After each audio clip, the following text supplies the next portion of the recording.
Welcome back to open mind school. കഴിഞ്ഞ എപ്പിസോഡിൽ നമ്മൾ എന്താണ് ഫാറ്റി ലിവർ, അതായത് നമ്മുടെ ലിവറിൽ 5% കൂടുതൽ കൊഴുപ്പ് ഡിപ്പോസിറ്റ് ചെയ്യുന്നതിന് അല്ലെങ്കിൽ കൊഴുപ്പ് അടിയുന്നതിനെയാണ് നമ്മൾ ഫാറ്റി ലിവർ എന്ന് പറയുന്നത്. ഇതെന്തുകൊണ്ട് വരുന്നു, എന്തൊക്കെയാണ് ഫാറ്റി ലിവറിൻ്റെ ഘട്ടങ്ങൾ എന്നാണ് ഇന്നത്തെ വിഷയം. എന്തുകൊണ്ടാണ് കരളിൽ കൊഴുപ്പടിയുന്നത്? ഇത് നമ്മൾ കഴിക്കുന്ന ആഹാരം നേരിട്ട് കരളിൽ പോയി അടിയുന്നതാണ്? അല്ല, ഇത് ഭക്ഷണത്തിൻ്റെ മാത്രം പ്രശ്നമല്ല. നമ്മുടെ ജീവിതശൈലിയുടെയും ശരീരത്തിൻ്റെ മെറ്റബോളിസം, അതായത് ഉപാപചയ പ്രവർത്തനത്തിൻ്റെ വ്യതിയാനം കൊണ്ടാണ് കരളിൽ കൊഴുപ്പ് അടിഞ്ഞു കൂടുന്നത്. ഇപ്പോൾ ഈ കാണുന്ന ചുമന്ന പടമാണ് ലിവറിൻ്റെ യഥാർത്ഥത്തിലുള്ള ഷേപ്പ്. അടുത്ത് ലിവറിൽ ഫാറ്റ് ഡിപ്പോസിറ്റ് ചെയ്ത ഒരു പിക്ചറാണ് കാണിച്ചിരിക്കുന്നത്. ഇപ്പോൾ എങ്ങനെയാണ് ഫാറ്റി ലിവർ രൂപപ്പെടുന്നത്? നമുക്കറിയാം, ആഹാരമാണ് ഊർജ്ജം നൽകുന്നത്. ഈ ഊർജ്ജം ഉപയോഗപ്പെടുത്തിയില്ലെങ്കിൽ ഇത് കരളിൽ കൊഴുപ്പായിട്ട് ഡിപ്പോസിറ്റ് ചെയ്യും.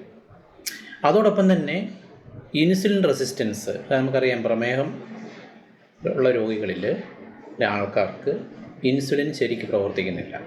അങ്ങനെയുള്ള ആൾക്കാർക്ക് കരളിൽ കൊഴുപ്പ് ഉൽപ്പാദിപ്പിക്കപ്പെടും.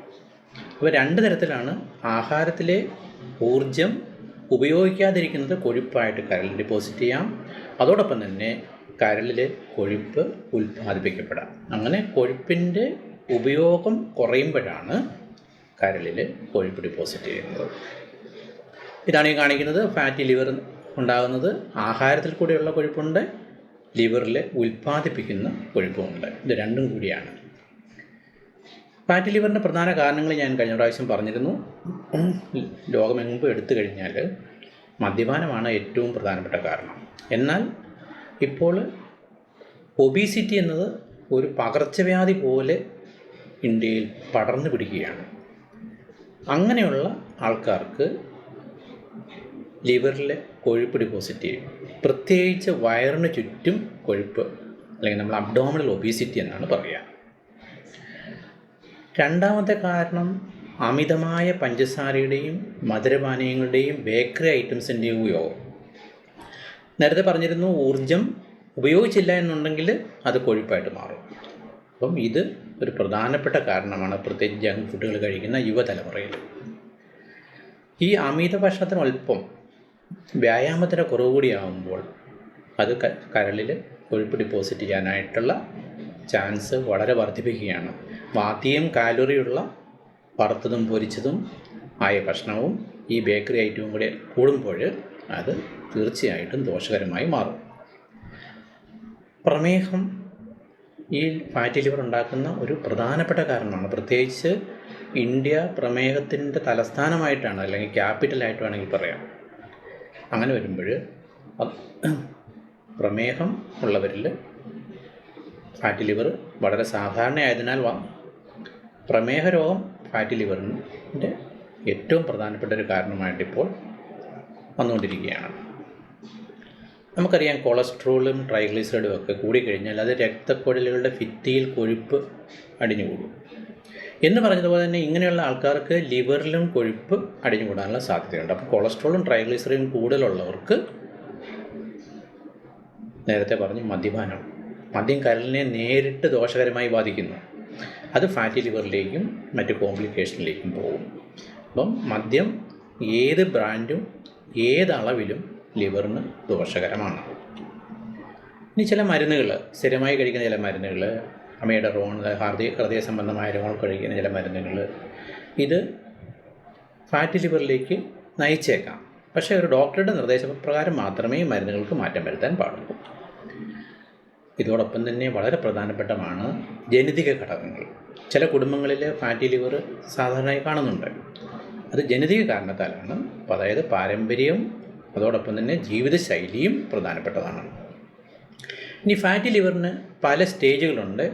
ഒരു ദിവസം കൊണ്ട് ആർക്കും ഫാറ്റി ലിവർ വരത്തില്ല, അതിന് കോംപ്ലിക്കേഷൻസും വരത്തില്ല. ഇത് വർഷങ്ങളോളം കൊഴുപ്പ് ശരീരത്തിൽ കെട്ടിക്കിടന്ന് കഴിയുമ്പോഴാണ്. ഒന്നാമത്തെ സ്റ്റേജ് സിമ്പിൾ ഫാറ്റി ലിവർ, അതായത് നമ്മൾ ലളിതമായ പറഞ്ഞാൽ സിമ്പിൾ ഫാറ്റി അല്ലെങ്കിൽ ലളിതമായ ഫാറ്റി ലിവർ. ഈ സമയത്ത് ജീവിതശൈലിയിലും ഭക്ഷണക്രമത്തിലും മാറ്റം വരുത്തിയാൽ കരൾ സാധാരണ നിലയിലേക്ക് മടങ്ങാനുള്ള സാധ്യത വളരെ കൂടുതലാണ്. ആയതിനാൽ ഇത് വളരെ പ്രധാനപ്പെട്ടതാണ്. നമുക്ക് പലപ്പോഴും അൾട്രാസൗണ്ട് ചെയ്യുമ്പോൾ കാണുന്ന ഈ ഫാറ്റി ലിവർ എന്ന് പറയുന്നത് ഈ ഒരു സ്റ്റേജിൽപ്പെട്ടതാണ്. രണ്ടാമത്തെ ഘട്ടത്തിൽ കൊഴുപ്പിനോടൊപ്പം കരളിൽ നീർക്കെട്ടും വരും. ഇതിന് സ്റ്റേറ്റോ ഹെപ്പറ്റൈറ്റിസ് എന്ന് പറയും. കൊഴുപ്പ് മാത്രമല്ല, കരളിൽ ഇൻഫ്ലമേഷൻ, വീക്കം വരുന്നു. അപ്പോൾ ആ സമയത്ത് രക്തപരിശോധനയിലും വ്യത്യാസങ്ങൾ വരാം. അടുത്ത സ്റ്റേജിൽ ഈ വീക്കമുള്ള ഭാഗത്ത് ചില നാരുകൾ, ചെറിയ പാടുകൾ, കലകൾ രൂപപ്പെടുന്നതിന് നമ്മൾ ഫൈബ്രോസിസ് എന്ന് പറയും. ഇത് ദീർഘകാലം നീർക്കെട്ട് വന്നു കഴിയുന്ന ആൾക്കാർക്ക് അല്ലെങ്കിൽ സ്റ്റേറ്റോ ഹെപ്പറ്റൈറ്റിസ് വരുന്നവർക്കാണ് ഈ ഫൈബ്രോസിസ്. Final stage cirrhosis. നമ്മൾ മദ്യപാനികൾക്ക് പറയുമല്ലോ സിറോസിസിൻ്റെ അസുഖമാണ്. കരൾ പ്രവർത്തനം വളരെ വൈകല്യം ഉള്ളതാകും, വയറിൽ വെള്ളം കെട്ടുക, അങ്ങനെ ഗുരുതരമായ ഒരു ഘട്ടമുണ്ടത്. ചില ആൾക്കാർക്ക് ഈ സിറോസിസിൽ നിന്നും ക്യാൻസറിലേക്ക് വരെ പോകാൻ സാധ്യതയുണ്ട്. എന്നാൽ അറിഞ്ഞിരിക്കേണ്ട പ്രധാനപ്പെട്ട കാര്യം, എല്ലാ ഫാറ്റി ലിവറും സിറോസായിട്ട് മാറില്ല. പ്രത്യേകിച്ച് ആദ്യഘട്ടത്തിൽ കണ്ടെത്തുകയാണെങ്കിൽ ശരീരഭാരം ഒരു 7 മുതൽ 10% വരെ കുറച്ച് കഴിഞ്ഞാൽ വളരെ നല്ലതാണ്. ദിവസം വ്യായാമം ചെയ്യുക, ആരോഗ്യകരമായ ഭക്ഷണരീതി പിന്തുടരുക, പ്രമേഹവും കൊളസ്ട്രോളും നിയന്ത്രണത്തിലാക്കുക. ഇതിലൂടെ കരളിലെ കൊഴുപ്പ് കുറയ്ക്കുകയും രോഗം പുരോഗമിക്കുന്നത് തടയുകയോ അല്ലെങ്കിൽ നോർമലാകുകയോ ചെയ്യാൻ സാധിക്കും. ഇനി ഫാറ്റി ലിവറും സിറോസിസും വർഷങ്ങളോളം ശ്രദ്ധിക്കാതിരിക്കുന്നവർക്കാണ് വരിക. കരൾ നിശബ്ദമായി നശിക്കും. അതുകൊണ്ട് ഇത് നേരത്തെ തിരിച്ചറിഞ്ഞ് ജീവിതശൈലി മാറ്റി കരളിനെ രക്ഷപ്പെടുത്തുക. അടുത്ത എപ്പിസോഡിൽ ഫാറ്റി ലിവർ ഉണ്ടെങ്കിൽ എന്തൊക്കെയാണ് ലക്ഷണങ്ങൾ, എന്തൊക്കെയാണ് പരിശോധന, ഇതെപ്പോഴാണ് നടത്തേണ്ടത്, ഈ വിഷയം ഇഷ്ടമായെന്ന് വിചാരിക്കുന്നു. നന്ദി, നമസ്കാരം. Stay tuned.